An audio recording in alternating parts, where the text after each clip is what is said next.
Yes, people, welcome back to Lead Judges TV. I'm your host, Dan Potts, and I'm with some familiar faces this evening. From the original Same Old Arsenal podcast, we've got them back on the show. It's myself, Lead Judges, Harry Simew, and Mark Partridge. How are we, gentlemen? Well, can I say something first? Go on, Lee. Your channel, mate. You can say what you want.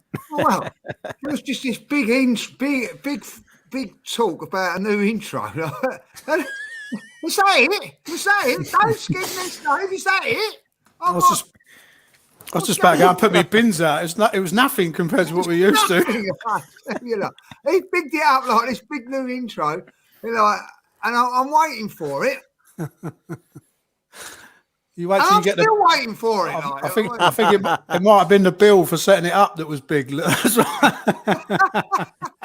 Well, it was different. It was certainly different, and he did say it was different, Lee. So there you go. Yeah, It was different. Yeah. I'll give him that. There we go. A few things before we do get into it. All those in the chat. Big up Nigel, who's moderating tonight. Good evening to you, Nigel. And everyone else in the chat that's joined us nice and early. Please smash a like and subscribe on this video. It does not cost you a penny, but it would make us all very, very happy. Let's welcome both our guests. Harry, how are you, sir? I'm good, apart from the fact I haven't slept for about 4 or 5 days. I'm surviving, Dan. Congratulations to you, mate, on the birth of your baby daughter. Yeah, thank you very much. And honestly, no, it's the best thing. Like I wouldn't change it for the world. But my God, I've forgotten what these sleepless nights are like. Jesus, it is killing me. Honestly, I'm too old for it now. Oh man, well, congratulations, buddy. Mark, how you doing, mate? Have you got the cheese ready for tonight? Sorry, mate. I was just making myself another cup of tea. Yeah, no, I've got me cheese. I've got me tea, pot of tea. I'm all good. I've got a bit of a sore arm from swing ball. I'm all good. I tell you what, I've got to say this. My sister sent me a video earlier, right? She's looking after the kids, trying to get them all bathed. She's put a video outside, and Mark's only playing swing ball on his own. Well, he's playing with himself. That's a joke, isn't it? Playing with my swing balls. That is a serious skill set, Mark. Is it just the one? Is it just the one ball that you're playing with, Mark? Or well, listen, I was playing backhand versus forehand. And a little later on in the show, I'll let you know who won. But I don't want to spoil it all just yet. It's the big reveal. It's the big on. reveal, but we will get that later on. Boys, we've got lots to get through, and we're only on for sort of 50 minutes or so tonight, so we're going to get through as much as we can.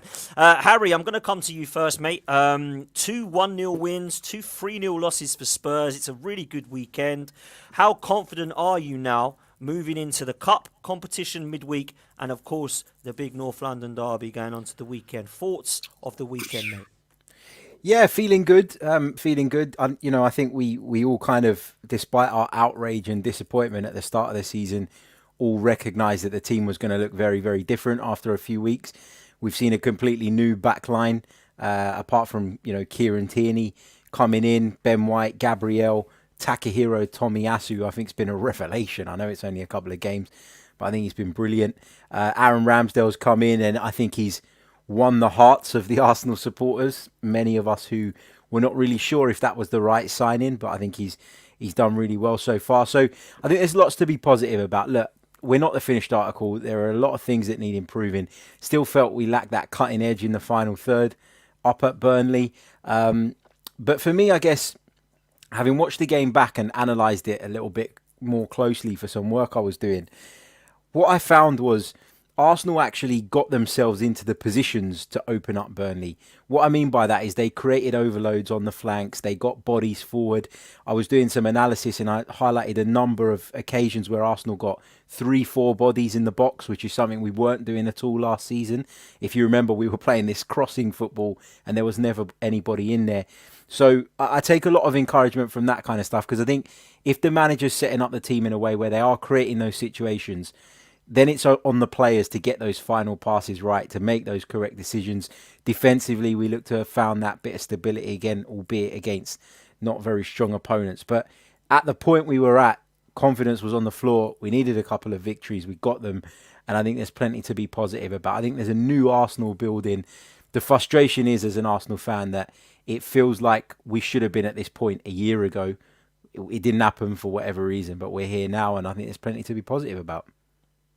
Yeah, it's certainly looking like some of the signings, certainly, Harry, that have come into the mix. Just before I move to Mark, I want to ask you on some of those. Who impressed you, mate? Not just for Burnley, but also Norwich. We saw some new faces. Yeah, I mentioned Takahiro Tomiyasu. I think he's been really good. What I like about him is I think he's the perfect right back for Mikel Arteta. And what I mean by that is we've all said it, haven't we, time and time again, that Arsenal are a little bit lopsided in the way they attack.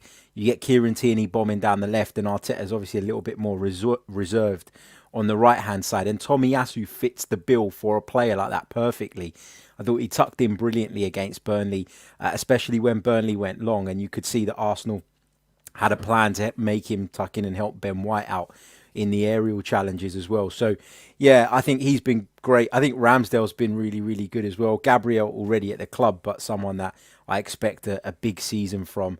And then you move forward, people like Lakonga, I think he's been really positive for such a young lad. And Martin Odegaard, you know what, I'm delighted he scored that goal at the weekend, because there was a lot of Arsenal fans saying he's not going to score goals, he's not going to make the difference. And I thought in a very tight game, which it was against Burnley, for him to be the difference maker, I think was a real positive. Yeah, I have to agree. Just a shout out to Devon in the chat. Please send a DM to Lee Judges TV on Instagram or Twitter. We'll have a chat with you and see if we can sort out you being a moderator, because I've seen you on here a lot asking that question. Mark, let's head over to you, mate. Thoughts on how Arsenal are playing in the last couple of games? We've seen 2 wins, we've seen 2 clean sheets and some new players on display. Your thoughts, mate? Well, it's refreshing, isn't it? But I don't think we get carried away too much. It's a difficult one for the manager, for the club, because he's damned if you do, he's damned if you don't, aren't you? It's these before the games, everyone says, "Whoa, if he loses, he's going to get the sack," and then he wins, and then people say, "Well, there's games he should be winning, really." So you got to give some. Sometimes you've got to give some credit. It was in a bad moment. The start of the season was terrible. But as we said before, it was decimated. So we had to just write it off. And, I think we've seen in the opening 4 or 5 games of the season that Chelsea are going to destroy most teams in this league. And Manchester City, although they're stuttering a bit because they desperately needed a centre forward, they're going to destroy most teams as well. And I don't think it's going to... the top 4 are going to race away. I say that. I kind of thought Liverpool would do well this year, but I'm changing my mind slowly, because I just realised the Africa Cup of Nations is coming up, and they're going to lose 2 of their best front 3 for a period of time. And they've just lost their young lad in midfield, and today they've lost Thiago as well for a period of time. So I think Liverpool are going to struggle a little bit. But, I think we got hung up, didn't we, Arsenal fans, on getting pummeled by those big clubs, and they are giants of European football. Let's have it right.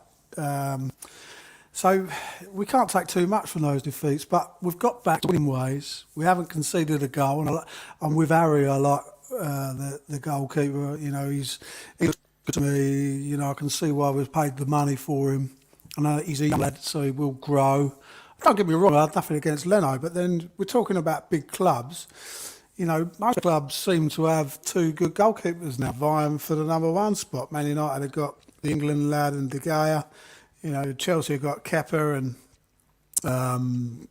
the other Mendy. lad, Mendy. You know what I mean? So is this modern football now that you almost have 2 number 1s in your squad?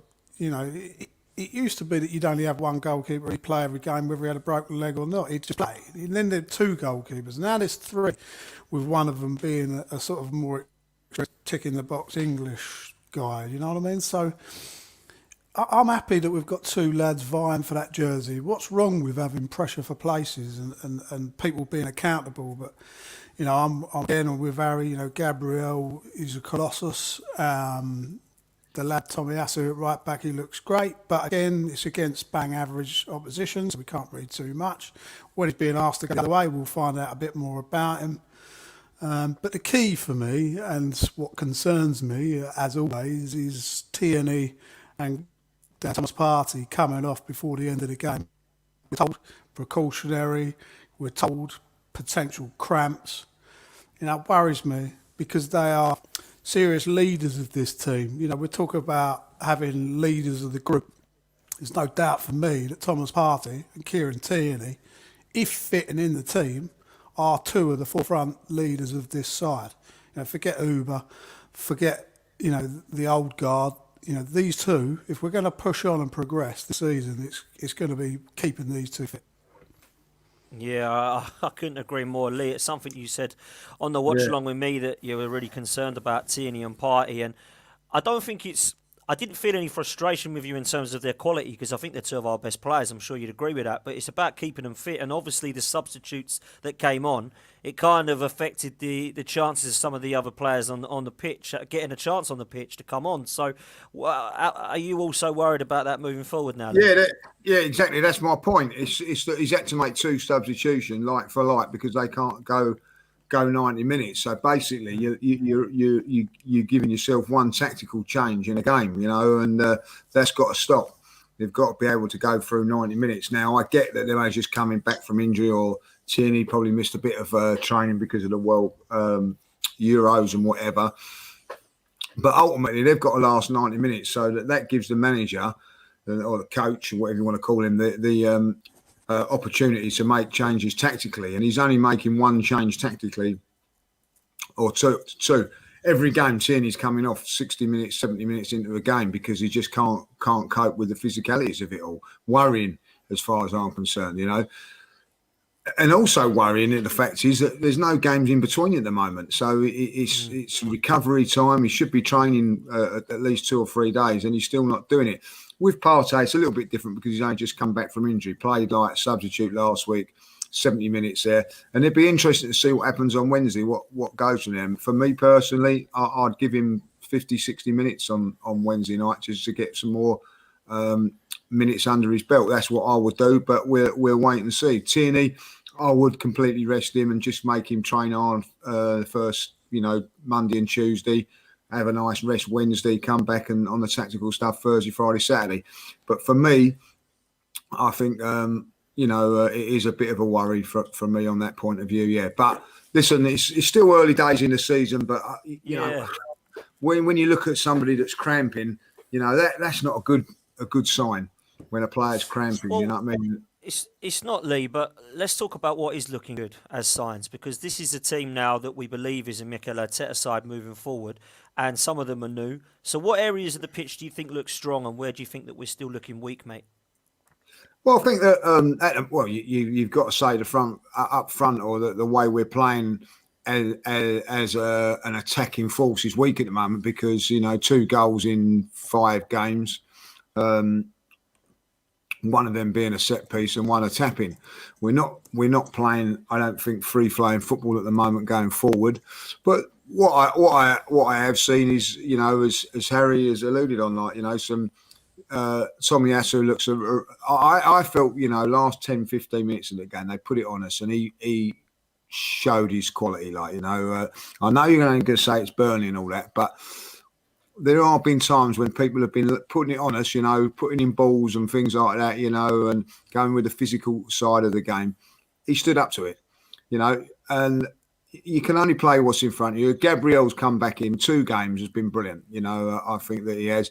And I think that, again, for me, on Wednesday night, I know it's not going to happen, but if I would keep the same back four and keep that playing, keep that getting partnerships, because at this moment in time, Gabriel and Ben White, there's a lot of work still needs to be done with them too. I can tell you that now. Ben White, he's settling into the team. I think that he's under a little bit of pressure because of the transfer fee and everything there, and I think so. He's probably playing on his mind a little bit. He's got to forget about that and just get on and play his game. I felt that he was a little bit too complacent, I think is the word for me. A little bit a bit lapsadaisy with his passing towards the end and all that. He needs to step up a little bit better than that. But ultimately, that is the back three that we're going to go for. And I also think that, we kept a couple of clean sheets there. Tierney's not been playing that well. Now, I don't think he's played well. Maybe because I don't. We've all played probably like football at some level. If you're not 100% fit, it's on your mind. If you missed a few games pre-season, if you come into pre-season and you're flying and all that, you go out there, your body's going to last the game, you're going to make the 90 minutes, so you don't worry about that.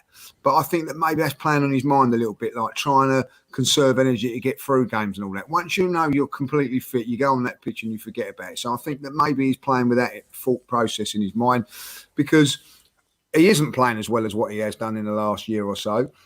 And I'm just trying to find out, just putting out a scenario that maybe that's why, because I think at the end of the day, over the last couple of years, he's been fantastic. He just hasn't played very well in these first few games. So I think once he gets confidence on his body, gives his confidence on that he can be last in 90 minutes, I think we'll get a better position for going forward. I also think that if that is the case, don't keep running him left, right, up and down on the flanks all the time. Like, just say to him, look, just stay in a free and just let other players do that, So I don't think it's easy.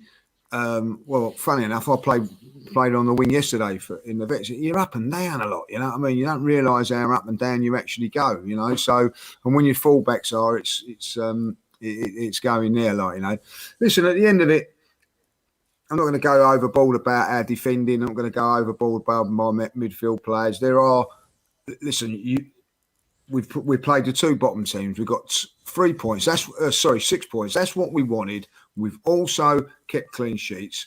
It's a base. It's a foundation to move on forward. I'm fed up with people saying, we played these two teams. We played that. I guarantee you, if we'd have beaten Burnley 3-0 and beaten Norwich 4-0, we'd still get the same people going, oh, well, you should beat them 3 or 4-0. Well, we should have won this, should have won that, like, yeah. So these games, don't matter what the way you look at it, we're never going to win the thing, because if we win them well, they're going to say, yeah, and if we don't win them well, they're going to say, oh, well, they should win them more. So for me, I'm not worried about that. The biggest test now is the next two games, and that's where I'll make my judgments. I will make my judgments against Spurs because it's at home, a better team than the teams that we've played in the last two games, granted, and then we've got to go to an away tie against an informed Brighton, where I would say the Manchester Uniteds, the Liverpools, the Chelseas, don't matter how well they're playing, they will go there and win.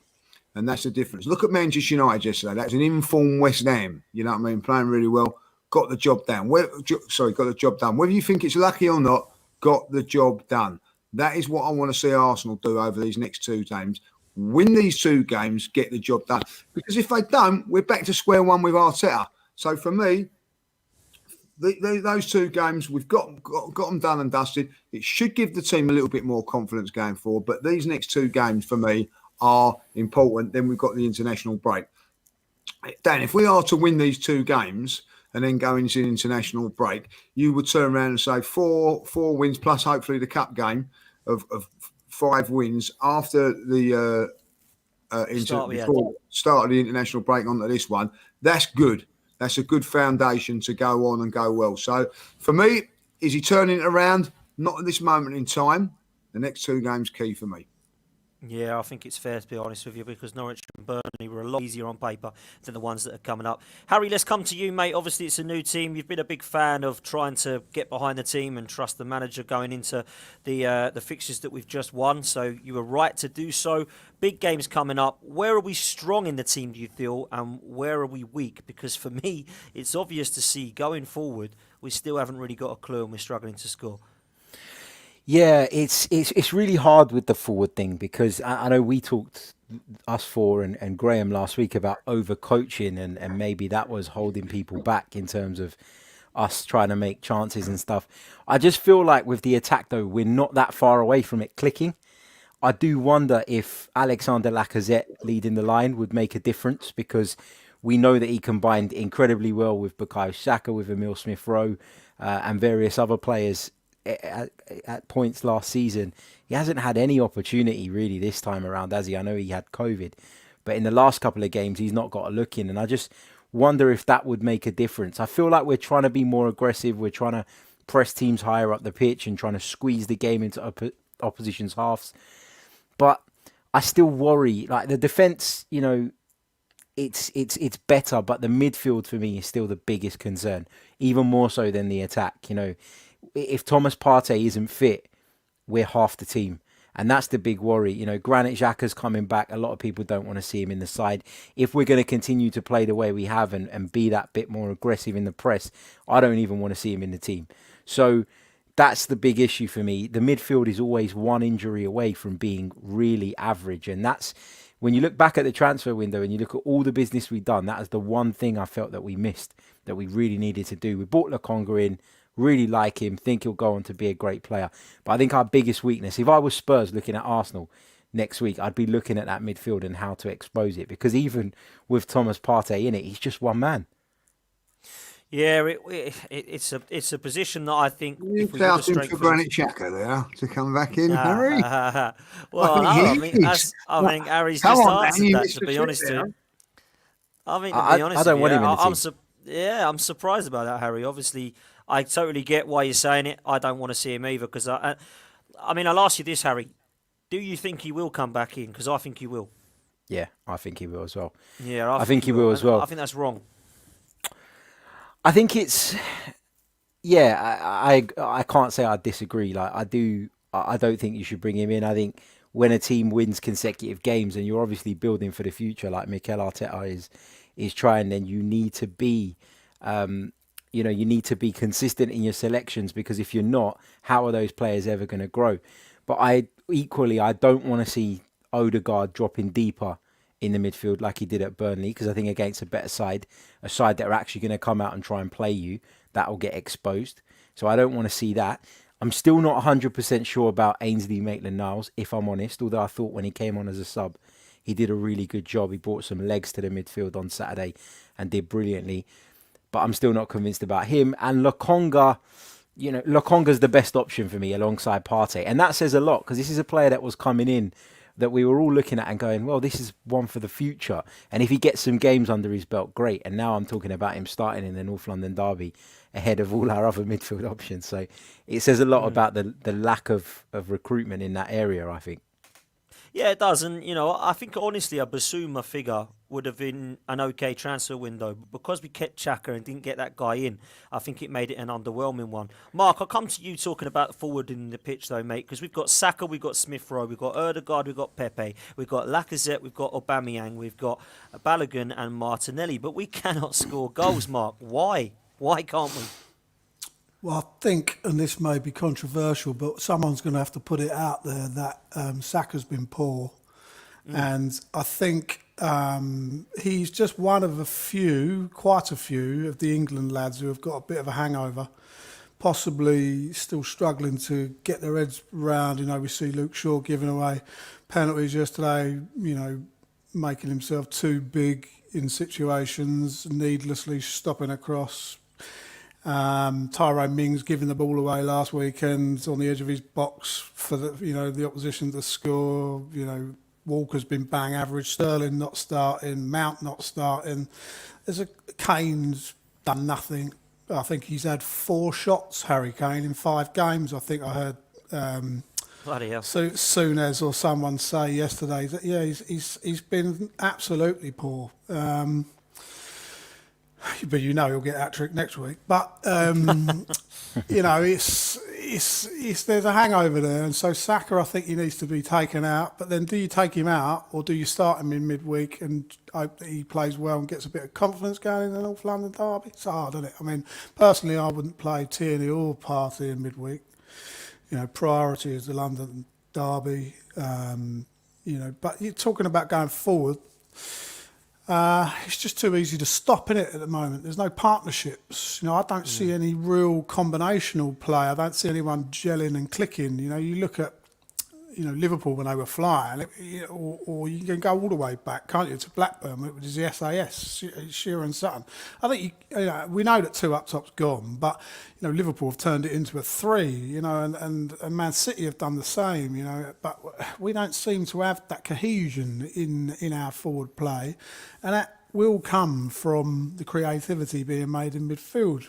We're putting an awful lot. The responsibility of this historical football club rests on the shoulders of Smith Rowe and Odegaard, and they're both very young men. To ask them to be opening up and unlocking defences, especially when you're talking about teams like Norwich and Burnley who are coming to stifle a game and to stop you doing exactly that. It's incredibly hard, but that's what makes the difference. And Pepe, I like Pepe. I think he gets unwanted criticism, but I don't think he's got a partnership. You talk about the great partnerships of old, even Dixon and Parler, flying down a wing together, overlapping and working together and tracking back and helping one another, but that's going to take time, isn't it? Tomiyasu's only played 2 games, so it's all a time thing. Martinelli doesn't seem to get a decent run in the side. Why that is, we'll probably never know, but it's a really difficult one to answer, that question. And if I could answer it, I probably wouldn't tell this podcast. I'd probably ring Mikel Arteta up and tell him, because I don't think he knows. And I don't think anybody else who's managed Arsenal, including Emery, I'm with Harry again. I would probably looking at Lacazette starting at the weekend. He's fresh, he should be fit. And I'd use him as a target man, and I'd have Uber one side and Pepe the other playing off of him, and I would take Saka out of it and use him as an impact sub, because I think he needs a bit of a break maybe, which may sound strange because he's a young lad, but he's played right the way through since COVID, since the restart. He's basically played continuous football, and I think he just needs to be protected a little, and we deserve to give him that, because he is only young. But it's a difficult conundrum to answer, but I would start Lacazette. Yeah, a few people in the chat. Obviously, Sean Davis is saying that Arteta's chopped and changed the centre midfields during the 3 games that Xhaka's missed. That says it all. He'll be right back in for the Spurs game, if not the game after. Great point. It is a great point. Blogger9 has said that Saka and Smith Rowe need a rest.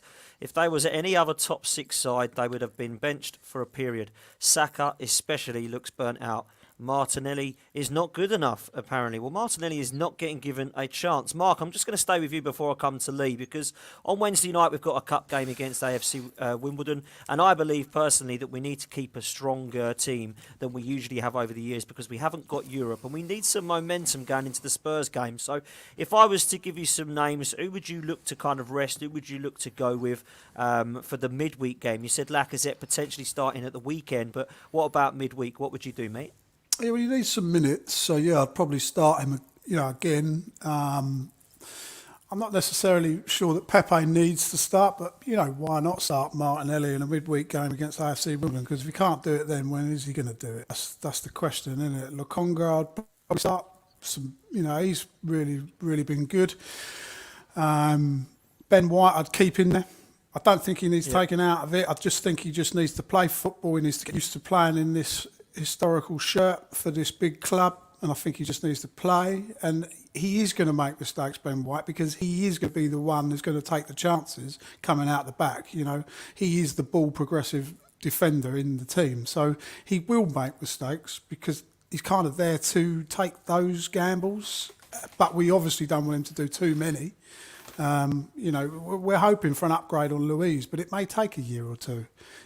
Because Luiz won everything in the game. So, he's not going to come in and be better than David Luiz overnight. It took David Luiz 10 years of playing at top level football to get where he was. So, I'd keep Ben White in. I'd probably take Gabriel out because I don't want him getting injured. Take Tierney out, take Partey out.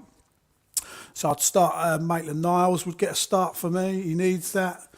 And Cedric would start. It's basically the B team, innit? But with a couple of lads who I think need to get some consistency. I don't know about Smith Rowe and Odegaard. Do you know what? I was like you, I was slightly underwhelmed about Odegaard. I'm kind of coming around. The more I see his sort of leadership skills at such a young age, not just for us but for his country, I think he, for the money we paid for him, I don't think we can grumble too much about that lad. He's comfortable on the ball and he plays football the right way, the Arsenal way. So I think he could grow into a good player for us. So I'm happy with the business we've done with him, but would I play him against AFC Wimbledon? What other options we got, really? Yeah, well, Maitland-Niles would obviously it's play, going to be one of Lokonga them would two, play, isn't it? Maitland-Niles would play, Martinelli would play, and Laka. Then do you play Uber because you want him to get hat-trick before the North London derby? It's difficult, isn't it? It's so difficult Well, this is between the question, resting really, and confidence. Absolutely, and that's the question: is how much do you change it? I don't want to see wholesale changes. I don't want to see 9 or 10 changes. I'll take this to you, Lee. I want to see some of these players playing again on Wednesday to try and get that confidence, to bang in a few goals against Wimbledon going into the weekend's game, because we need to take this as our kind of Champions League equivalent, albeit nowhere near the quality. We need to look at it like that, in my opinion, because it's all about confidence now. If we go into this game against Wimbledon and say we win 3-0, Lee, we then go into that Spurs North London derby with a 3-0 win off the back of it with the team that's about to play Spurs. Now, that to me breeds confidence. It doesn't matter who you've just played. If you breed confidence by winning, it's the only way you're going to do it. So that's why I'd do that going into the Spurs game. Lee, what do you make of that, mate? Yeah, I'm with you on this. I think that if you're going to play, for instance, you're going to play Martinelli, well, play him with the midfield that's going to play week in, week out, see what happens. Like I wouldn't make wholesale changes. I make maybe 2 or 3. Like Martinelli, I think should come in on the left. Maybe Laka up front, and then like you would then say, right, okay, we play the same sort of midfield that you're going to play and the back four, and see what those forwards do under that system. If you make 10 changes, you know what I mean, it doesn't really get the fluency, and maybe then if Martinelli and Lacazette don't get the service they need because the midfield behind them is not quite good enough, then you'll be looking and go, oh, well, we didn't do nothing against Wimbledon. But put the right players in behind them, right service, play Wimbledon, they should bang in a few goals. And if they don't, then you can turn around and go, well, hold on a minute, we played the right midfield players, and it's going to be a real difficult one what to do. It's not like we've got loads and loads of games coming up. Like after this game, we haven't got a midweek game. We play Spurs, and then we play Brighton the following week. So I've got 7 days off after that, and then it's international break. So I get that these players are going to need to play at some point, but the one advantage we've got is that Tottenham have got Wolves away from home, where they're going to have to go for it a little bit more, play a few more players. So we could actually be a little bit more fresher come Sunday if we don't play no one. So it's a difficult call for what Mikel's got there. For me, Saka comes out of the team just to give him a rest. I think Mark makes a fantastic point about the England thing. If you look at them all there, Pickford's not even playing at the moment because he's picked up an injury. Walker should have got sent off. I think maybe it wasn't a sending off. Definite penalty though. Let's be honest about that. Funny that all the definite penalties weren't given, were they? But the one that weren't a penalty was. But anyway, that's another story. If you look at Shaw don't think started certainly not playing like he played in the Euros. Even Maguire's have been a bit making a few mistakes and everything like that. And I haven't seen Stones hardly at all. You know what I mean? So, you look at that, Jack Grealish hasn't pulled up many trees at Manchester City at the moment. So, Foden's he's probably the only one, actually, Lee. He's probably the only one he scored a lovely goal in the Champions League. He's probably the only one. He's not playing to this. I think, mate, that I don't think Declan Rice has started well. Yeah, he hasn't played to the level that he's played at Aston Villa because he's settling in. You know what I mean? I get that. You know what I mean? So I'll take that. On board. Declan Rice has done well, but I don't think Phillips has played very, very well at Leeds. I watched him the other night. Not at the level that he was. Maybe because he's not playing with the players around him. Certainly, Harry Kane, as you say, head has not been quite right at this moment in time for obvious reasons. And as you say, like Sterling, I don't think has played at regular as well. So, I think when you put that into the contents of it all, maybe, Saka does need to be just rested a little bit, like nurtured. That's the word I would say, nurtured into these first few weeks and all that. But unfortunately, we're not in a position of all these other teams where we have to play our best players. And I know that he didn't have one of his better games on Saturday. Probably playing against Burnley weren't realistically the sort of game that you would like to say that's where he's going to excel anyway, because it's a very, very physical game. Still created the free kick for the run, So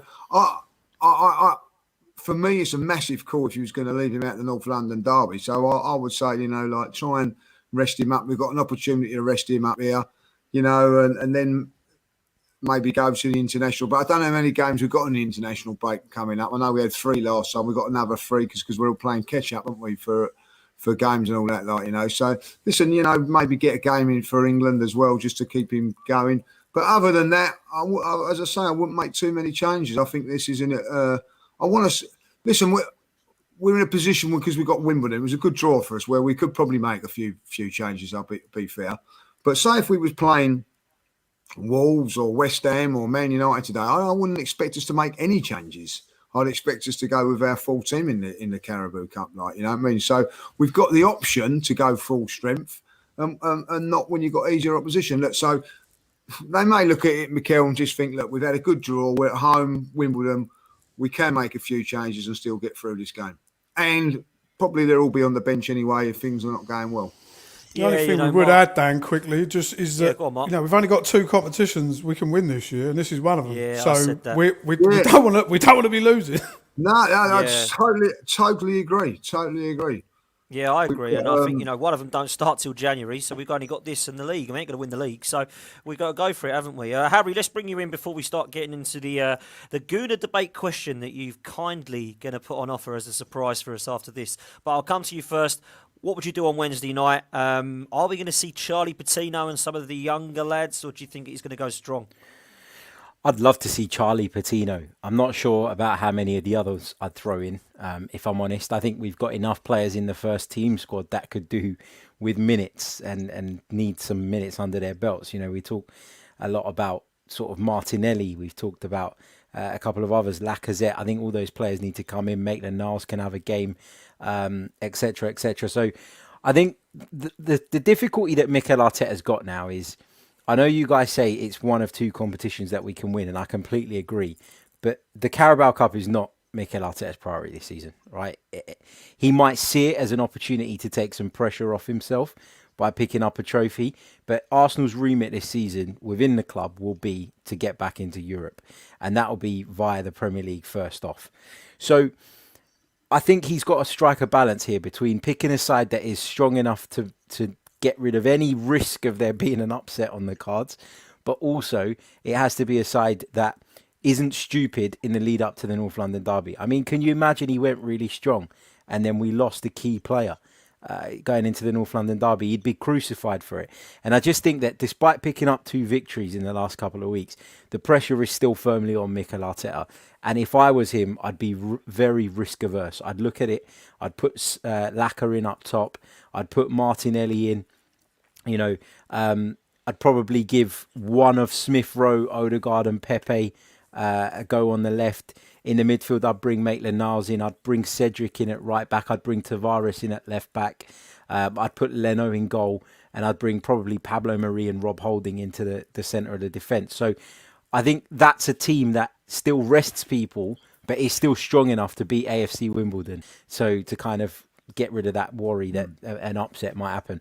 And I think that's what he's got to do. I don't think he can go too strong, but I don't think he can go too weak either. So it's about finding that balance and blending, getting the right blend. Fair play, Harry. Let's do a quick round robin before we go to Harry's question for a score prediction. Harry, let's start with you. 3-0 to the Arsenal. 3-0. Mark? Yeah, I was going to go 3 or 4. I think we're going to do well. Lee Judges? 4. I'm going to go for 2-0 to the Arsenal on Wednesday night. So we're all going for a win, which is good, and all going for a clean sheet. Great stuff. Listen, last 10, 15 minutes of the pod, guys, we always do a little bit of, well, I say always, we did one last week, and we said we do one this week. A little Gooner debate. It is Graham's question last week about Granit Xhaka, which was a good start. Harry, it is your turn this week. Once you give a question, we're going to go to Lee first, then Mark, and then it'll come to me. Harry, over to you.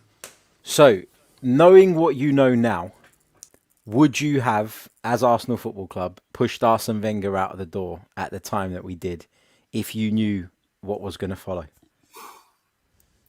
Oh, Lee, that's a nasty one for you to start on. Go on, Lee. That's a very, very good question. Yeah, it is a good question. Do you know what? When Arsene Wenger left, I never thought we'd be as bad as what we are. I'll be honest. I didn't think we'd be as in this bad a position as what we are. Is that down to Arsene Wenger not being here or not? For me, it was the right time for Arsene Wenger to leave. I don't think he should have been pushed like he was, but ultimately, I think that he led to his own downfall by backing the ball at times. I think really, if I look back at Arsene Wenger, and I've always said this, the one thing that I've criticised Arsene Wenger for was that he had the power to come out and say, look, this ball, they're not giving me the money. This is not the bet. He never did. He sort of covered them up and done whatever, like, you know. And for me, the day he turned around and said, I'm bought just Petr Cech when he had a midfield of Arteta and Coquelin and no one backing that up, for me, it was the time for Arsene Wenger to go. So even though I know what I know now, it was the right thing to do. Mark? He definitely didn't go too soon.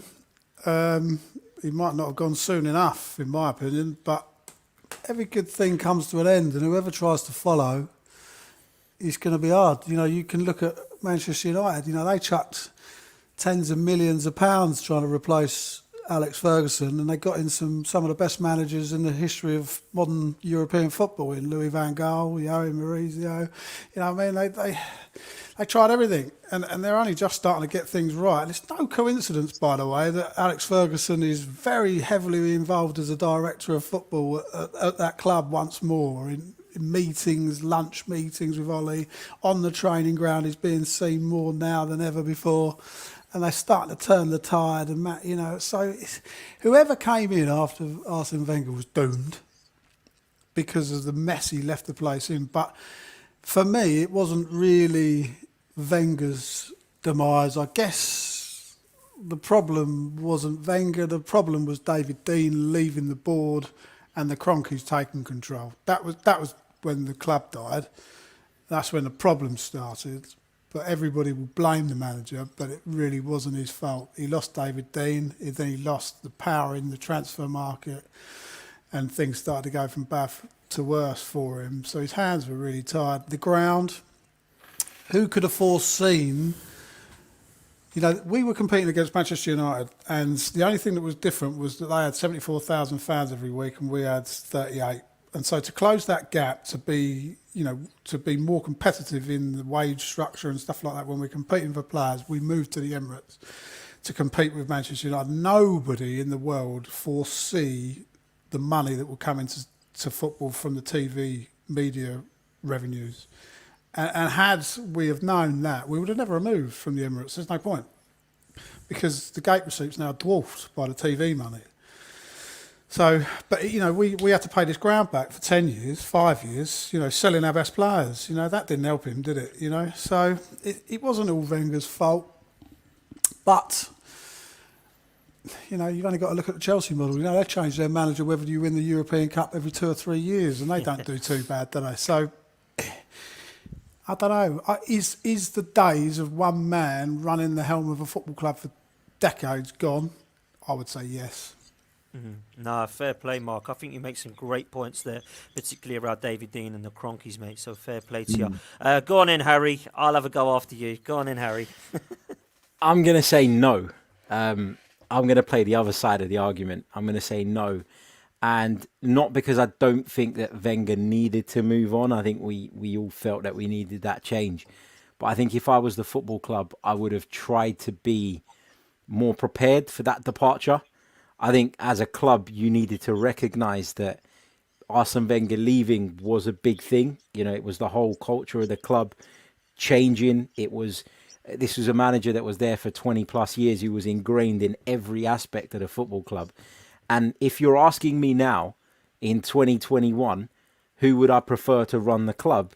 Well, yeah, he did have all the control, and maybe that had its downsides, but I still trusted Arsene Wenger in a football sense more than I trust Vinay Venkatesham and Edu up until now, and Mikel Arteta up until now. So I guess, and the other thing is, like, I still think we may have dropped out of the top four. Well, we did drop out of the top four, but we may have missed out for a few more years. But I still think I would have enjoyed watching Arsenal more under Arsene Wenger. And Very true.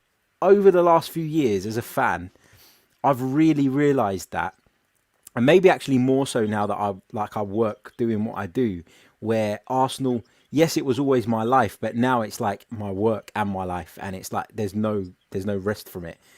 And now, like, we build up to games and I go to those games and I don't look forward to them, half because I don't think we're going to win them and half because I don't enjoy what I'm watching from Arsenal.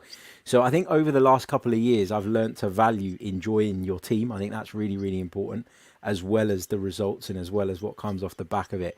So I think we moved him on a little bit hastily, in the sense that we clearly didn't have a plan to replace him properly, because we interviewed about 10 managers before we appointed Unai Emery that the club didn't even want, that the club hired on a 2-year contract because they knew it was a short-term fix. So knowing what I know now, I probably would have given Arsene Wenger another season and started to work behind the scenes to make sure the structure was right for when he did go, or that we could acquire a top manager when he did go. Because making that wrong appointment after his departure took us backwards even further. And then, in the long term, I know Emery's first season was good, but I think that what he left behind for Mikel Arteta was worse than what Wenger left behind. And then I think Mikel Arteta is in a place now where he's trying to pick up the pieces, and it feels like an impossible task. And none of this is any of the manager's faults. This is because the club as an organisation have not got the right structure in place. So I know a lot of people would disagree with that, but I just feel like if you wanted to move him on, you had to have the pieces in place, and we didn't. I agree. Go on, I Harry. should just say, I agree with Harry what he's saying about the footballing side. Then I think, it was always good to watch Arsenal, even when it was poor. And if he could have, say, like Gabriel and Partey in his team now, what would it be like? Because he never had that. Now, was that down to Wenger on the ball? Do you know what I mean? That is the killer question for me here. You know what I mean? Did he not choose not to have those sort of players in his team? Because I'll tell you what, now if Wenger was in charge now with the current crop of players now, I think it'd be a lot more entertaining. So I agree with what Harry's saying now. Yeah, I 100% agree. We've got 5 minutes and I just want to have my say on this one. So Arsene Wenger gave me 10 years of absolute pleasure watching this sport. Watching Arsenal was an absolute joy from 96 right the way through to 2006. But when we moved to the Emirates, there was a huge decline. David Dean left, Ashley Cole went to Chelsea, Patrick Vieira left, we lost the Invincibles, we moved to the Emirates, and we tried to bring through so many kids. And it gave me the kind of similarities to the Chicago Bulls when they lost everybody. That was what it was. The Invincibles just completely went. There could have been another couple of years there, and I think we needed those senior heads in that side moving into the Emirates Stadium. And what then happened was the next 10 years, he gave me some of the worst memories. I remember getting spanked 4-0 at St Mary's on Boxing Day. I remember being 4-0 up at Newcastle and going 4-4. I remember losing 8-2 at Old Trafford. I remember getting spanked 6-3 by Chelsea, 6-3 by Man City, 5-1 by Liverpool, all because of his stubbornness. I remember against Leicester that year when we beat them twice and we lost the league to them. He just did not want to get a striker ahead of Giroud, and he did not want to get a defensive midfielder that was an upgrade on Francis Coquelin. So for me, there was huge mistakes for Arsene Wenger, and he needed to go. Back in 2014, when we lost when we won the FA Cup against Hull, that for me was the time to go. Jurgen Klopp left Dortmund and Pep Guardiola announced he was leaving Barcelona. He went to Bayern Munich in the end. Klopp went to Liverpool in the end. Two managers that we could have got that apparently were very, very interested in joining us. Now, the reason that was never going to happen is because of the problem that I keep pointing the finger at, and it's this ownership. This ownership have not had a solution leaving Wenger. They've not had an exit strategy for themselves, let alone Unai Emery or Arsene Wenger, and they certainly won't have one for Mikel Arteta. So for me, Arsene Wenger, it doesn't really matter if you keep him or let him go still, because I still think we'd be in this absolute mess because of this ownership. I look at what Arsene Wenger could have done against the likes of some of the teams that we've lost to even this season, and I think we would have played an attractive style of football. But I don't feel that we'd be in any better situation because we would still have Granit Xhaka, we'd probably still have Mustafi and Socrates, we'd probably still have Kolasinac here, we'd probably still have, well, we definitely would still have Mesut Ozil. So all that culture that we have apparently applauded Arteta and Edu for removing would still be at this club under Arsene Wenger. So for me, it has to be pointing the fingers at this ownership, and whether you love Arsene Wenger or hate Arsene Wenger, I'm kind of absolutely loved the first 10 years, and I actually despised him by the end of it because I just so badly wanted him to go. And I kind of get to a stage now where I think this club has got so much to learn still, and it's not because of the ownership at this club. So that's what I'm going to say about it. I think we did the right thing moving him on, but we've got the wrong people in charge to bring up a solution. Whether you think it should have been Ancelotti, Allegri, Conte, Mourinho, whoever it be, it had to be a proven manager, and we didn't get that. Lee. Darren just says it sums it up there. Like, Wenger should have walked when let down by the ball, but instead he protected his big pay wage packet and was happy with mediocrity. And I think that's a great comment. And I will say this about Arsene Wenger, and I don't think he gets the credit that he deserves for when we went to the Emirates to get us in fourth place with some of the teams and what he had to deal with. I think it's a wonderful achievement what he done, to do that. Do you not think, though, Lee, just coming back on that, do you not think, and I agree, it was a great achievement, do you not think it was easier to get in the top four back then, though? Yeah, slightly. Oh, yeah, definitely. Slightly easier, definitely was easier, but because obviously Manchester City weren't in that, let's be honest about the top four at this moment in time. Two places are guaranteed. Manchester City and Chelsea guaranteed top four every season, so there's only two places up for grabs now. Manchester United and Liverpool hold them at the moment, so Manchester United are, should never be out of the top four with all the money that they've thrown it, but they have been. But ultimately, I look back at those times and he was under so much restraints with what was going on and all that, selling best player. For instance, Ali Boyle, I fucking can't say his name, Ali Boyle went and went to Man City. We couldn't even find a replacement. We had to find someone within. He found Van Persie within and probably was even better, than what he'd done. Fabregas, Nasri, Wiltshire, a midfield of all that, Ramsey was in that mix and all that there, was fantastic. He then brought on players, unfortunately for injuries, like Oxlade-Chamberlain. He got a tune out of Walcott at times, much maligned Walcott. Well, I tell you what, people gloat about Pepe, but I think at the end of the day, Walcott's numbers were quite impressive when you look at certain things like that. Replaced Ashley Cole with Gal Clichy, and still continued to maintain that presence. And even at one stage, we was in, like Eduardo, I think that season we might have even won. I don't think we would have won the league that season because we were always a little bit fragile. But bad injuries, that picked up during that season, But ultimately, I think it was a fantastic job that he'd done. I don't think it's appreciated how well that he done that. But ultimately, when I look back at it, and I still say this, the Petr Cech, just signing Petr Cech was the final nail for me. I look at it now and I just think, what the hell was you thinking doing that?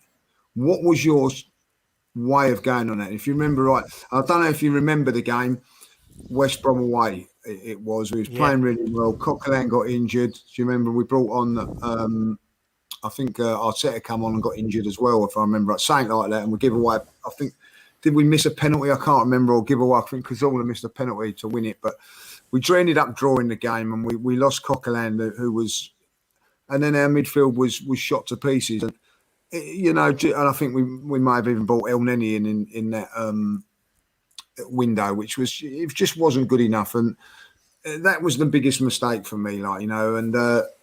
But ultimately, I think it was fantastic what he'd done at Arsenal. I do say that. Yeah, but even through our great days, I think we missed opportunities. I can tell you one of them was when we was going for the league and the FA Cup, and he played a reserve team 2004, never forget it, at Man United, played a reserve team in a semi-final. We lost that, and then on the Wednesday night, you still with us, Harry? Wayne Bridge Is he night, gone? mate. Has he got? I thought he'd gone then. No. I thought his daughter, I thought his new baby daughter had kept him up all night, and he drifted off. This is He's just he was motionless for about 5 minutes, and I thought he'd gone. No, you know what it is. I've got my camera up here and my screen down here, so I'm looking down. Yeah, that's what it is. and we lost to Chelsea on the Wednesday. They were big mistakes that Wenger made. So as great as we were back in the day, he did make mistakes, but everybody does, Lee, don't they? Of course they do. Yeah, does. I know that. Look, listen, as I think you've all agreed, give us some great times. Yeah, it was definitely. great time. Do you know what? best. That's excellent question, Harry. I've got to give you that, mate. That was a Yeah, really good fantastic question. It really Yeah, was. you should do this for a living, Harry. You should, mate. I think you should, to be honest, Harry. Right, we're going to have to wrap this up because we are going to be straight back on with a Premier League show, a recap. If you fancy Arsenal content, then head over to the Highbury Squad with Sophie and Casey. If not, stay with us because we're going to have some Premier League recap show. We're going to talk about Mark Noble's penalty, David De Gea's save, Chelsea thumping Spurs, and some of the other fixtures over the weekend with Matt and Aaron at 9 o'clock straight on after this. My thanks to Lee, Harry and Mark. Until then, thanks to everyone in the chat. Thanks to Nigel for moderating tonight. We'll see you next week on the Chronicles of a Gooner, where we'll be on Harry's show doing exactly the same thing. And then the week after that, we'll be back on Lee Judges TV. Until then, we'll see you next time. Take care and good night.